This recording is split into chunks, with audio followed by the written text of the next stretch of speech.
Hello, my name is Carrie Courtney, and I would like to start by thanking you for this opportunity to deliver my speech. Today I will be giving you insight into ExxonMobil. ExxonMobil is a multi-billion-dollar company with investors all over the world. Now, ExxonMobil has a very diverse history, leading clear back to the 1850s. Colonel Drake and Billy Smith drilled the first successful oil well in Pennsylvania. This is detrimental to ExxonMobil because if not for these men, then these oil companies would not be what they are today. In 1970, soon after Standard Oil Company was founded. Standard Oil Company is one of the priors to what Exxon and Mobil are today.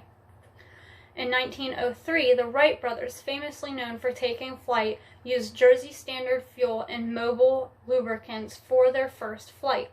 This is important because the Wright brothers became very famous in their era for being the first men to take flight in the world. In 1966, the celebration of 100 years since the creation of Vacuum Oil Company, later renamed Mobil Oil Corporation. In 1972, Jersey Standard changed their name to Exxon Corporation. Now, I'm sure by now, hearing Mobil and Exxon, you're realizing that they were two separate companies back in the early 1900s and late 1800s. But then later on, they decided to come together in 1999. But prior to that, Mobil came out with their first synthetic oil, and Exxon had to take responsibility for a major oil spill. And they did so by spending billions of dollars to clean up their mistake.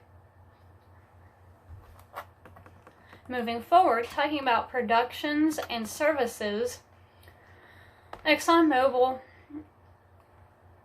have two major products and services. They offer natural gas fracking and oil fracking, and also environmental protection. Natural gas is fracturing ground to extract fossil fuel from the ground. The main compound found in natural gas is methane, used in homes, utilities, and transportation. Oil is used for 55% of the world's energy. It is also very dangerous, and ExxonMobil balances developments with oil and environmental protection to keep our world as clean as possible. Environmental protection has environmental initiatives effectively managing methane emissions, climate change, sustainable water, and energy. I would like to also add their mission statement: fueling the world safely and responsibly. Access to energy underpins human comfort, mobility, economic prosperity, and social progress. It touches nearly every aspect of the modern life. Over the course of its long history of more than a century, ExxonMobil has evolved from a regional marketer of kerosene to an advanced energy and chemical invaders, and one of the largest publicly traded companies in the world, an industry leader in almost every aspect of energy and chemical manufacturing businesses. They also operate facilities or market products in most of the world's countries, explore for oil, natural gas on 6 continents, and research and development that generates technologies to help meet the dual challenge of fueling global economics while addressing the risks of climate change.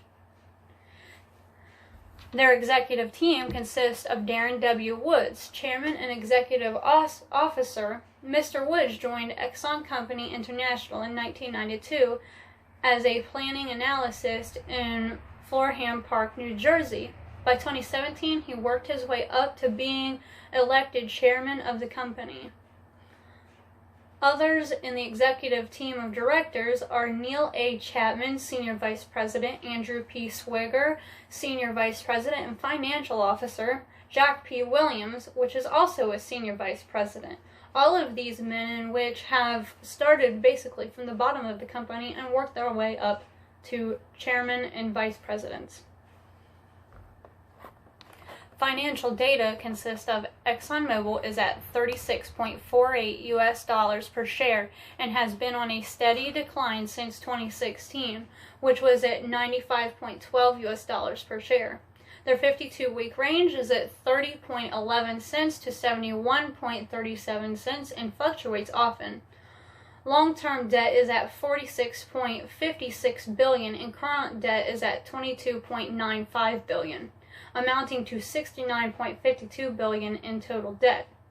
Adjusting for $12.58 billion in cash equivalents, the company's net debt is at $56.94 billion. Market capitalization is at $154.25 billion and dividends are at 9.54%. Profits for the last 5 years have fluctuated greatly. In 2015, they had 249,248, and then in 2016 that dropped to 208,114, and then it rose again in 2017 to 244,363, and continued to rise in 2018 to 290,212, and then again dropped in 2019 at 264,938. With all this fluctuality, would I recommend investing in the company? Yes, investing in this company is a smart choice as its profits have stayed roughly the same in recent years and the amount of natural gas and oil available, or not even fractured into yet, is higher than their usage. Some would say it is bad for our environment, but ExxonMobil Corporation and its affiliates are always finding new and innovative ways to help the environment. Furthermore, the profit margins outweigh the debt ratio by more than 74%. And this concludes my presentation, and